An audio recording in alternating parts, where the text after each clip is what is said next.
Welcome to the Real News Network. I'm Jessel Noor in Baltimore, and welcome to this latest edition of the Black Financial and Fraud Report. Now joining us is Bill Black. He's an associate professor of economics and law at the University of Missouri, Kansas City.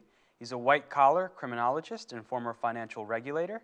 He's the author of The Best Way to Rob a Bank is to Own One, and a regular contributor to the Real News. Thanks for joining us, Bill. Thank you. So, Bill, as I know you are aware, ProPublica recently broke a story of how former Bank of America employees have claimed in sworn testimony in federal court that Bank of America deliberately mishandled loan modifications and even paid employees bonuses to foreclose on homeowners without reason. Talk about your reaction to this latest news and the specific practices that the former Bank of America employees allege they were rewarded for. Well, unfortunately, it's a continuation of business as usual at Bank of America, in particular after it acquired Countrywide and picked up tens of thousands of people who, what they did every day for years during the crisis was create the fraudulent loans that went into foreclosure. Bank of America has vowed to fight these charges, and they've said that each of the former employee statements is rife with factual inaccuracies. I'm quoting ProPublica right here. What's your response? Well, I mean, we can't judge the individual facts yet. Bank of America isn't certainly making an effort to clean things up. And it isn't just the whistleblowers. The government group that is supposed to monitor the settlement on foreclosures has reported that 4 of the largest banks that handle all mortgage servicing, or the great bulk of mortgage servicing in America, have violated the settlement agreement, and Bank of America is prominent in that governmental report as one of the entities that violated it. And these reports have been all through the industry for well over a year. What we've seen time after time is enormous hostility towards any settlement of a problem with homeowners in which you would do, for example, a short sale. And a short sale is where you sell the property with the permission of the entity that owns the mortgage for less than the price of the mortgage, and it wipes out your liability as the borrower. But these things can save a great deal of, in terms of ultimate losses for the banks. But they have a big problem, and that is they lead to quicker sales, or at least they should lead to quicker sales. And then the banks would have to recognize their losses on the bad loans, and the banks don't want to recognize their losses on the bad loans. And by the way, that's another scandal. The reason they get to play these delay games is that they use their political power and got Congress to extort the Financial Accounting Standards Board to change the normal accounting rules so that the banks could greatly delay the recognition of their losses. This is a deliberate governmental and industry policy to hide the losses to make the banks appear more profitable. So, Bill, as you alluded to, there was recently a massive settlement between these large financial institutions like Bank of America. Something like $25 billion was paid out by these banks to address a lot of these similar allegations. Does this latest news kind of tarnish this settlement? Yeah, but this settlement had a bastard birth, and its course through life so far has been very poor. So to back up, there was nowhere near $25 billion paid.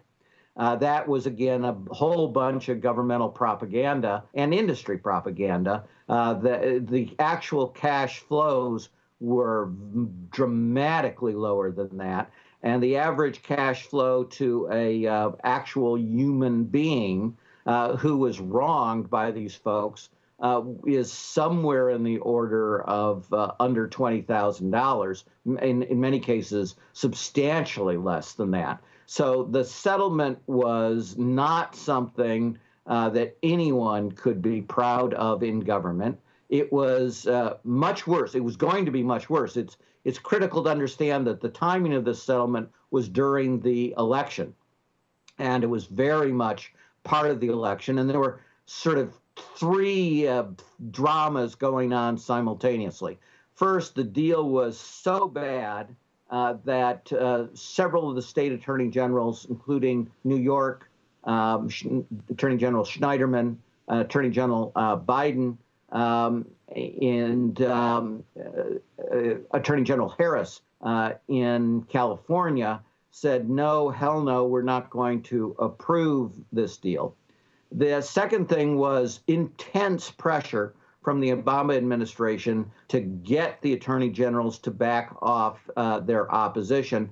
And the third was this supposed resolution in which, lo and behold, the feds gave Attorney General Schneiderman, who was leading the opposition to the deal, a position as the co-head of this supposed new task force that was going to go after the elite frauds, and it was going to show that President Obama's administration was finally serious.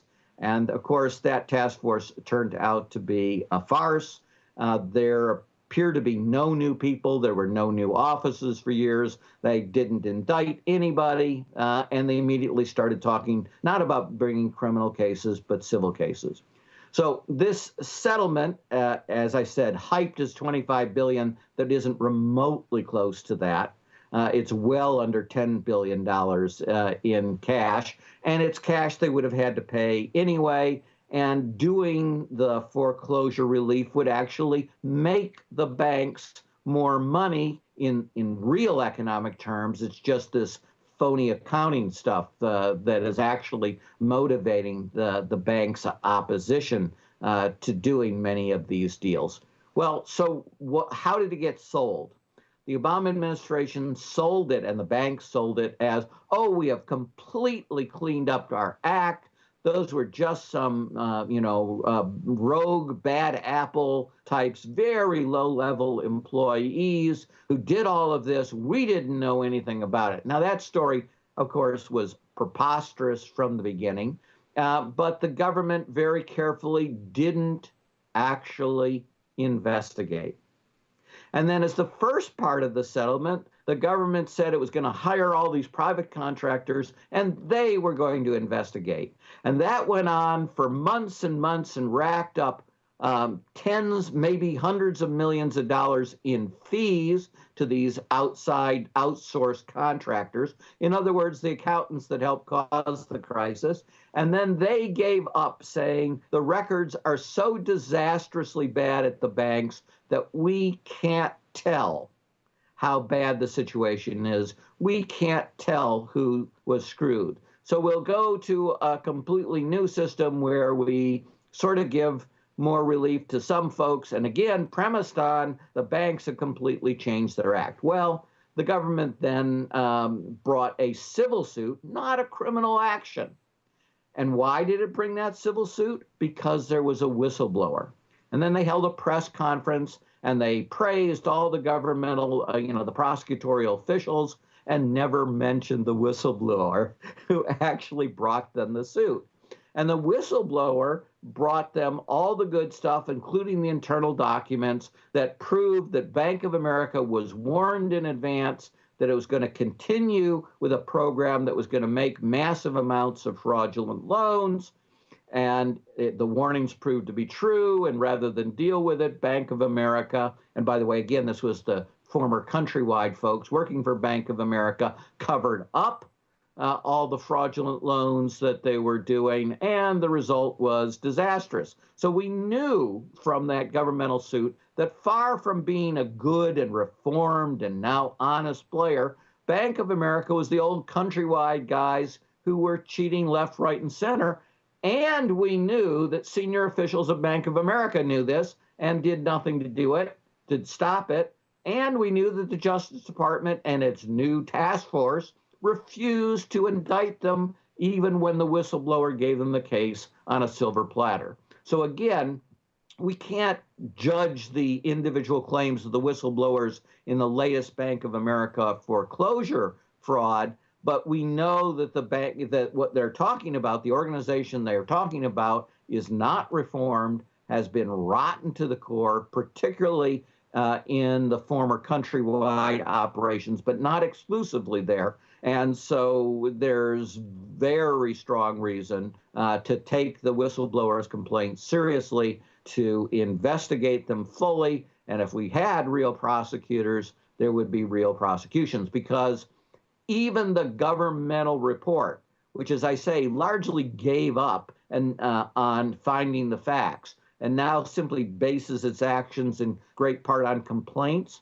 And we know that people complain relatively infrequently, even when they've been shafted. So you can take these numbers and multiply them times at least 4, is our experience. Well, they're getting 50,000 plus complaints on the supposedly cleaned up mortgage procedure. So that's several 100,000 in less than a year.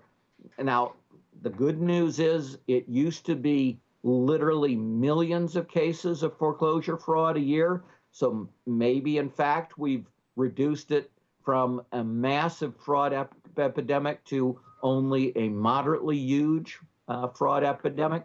But that's the cleaned up people. And again, there's absolutely no sign that the Justice Department will prosecute, even though it claimed that if the banks didn't live up to this settlement, they'd be all over them, and bringing criminal charges left, right, and center. Again, as we expected, none of that proved to be true.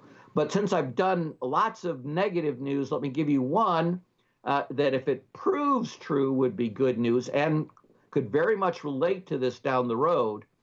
The Securities and Exchange Commission head, Mary Jo White, the new head, has announced that in at least some cases, the SEC will now seek an admission of guilt when it does these otherwise useless settlements with people who commit securities fraud.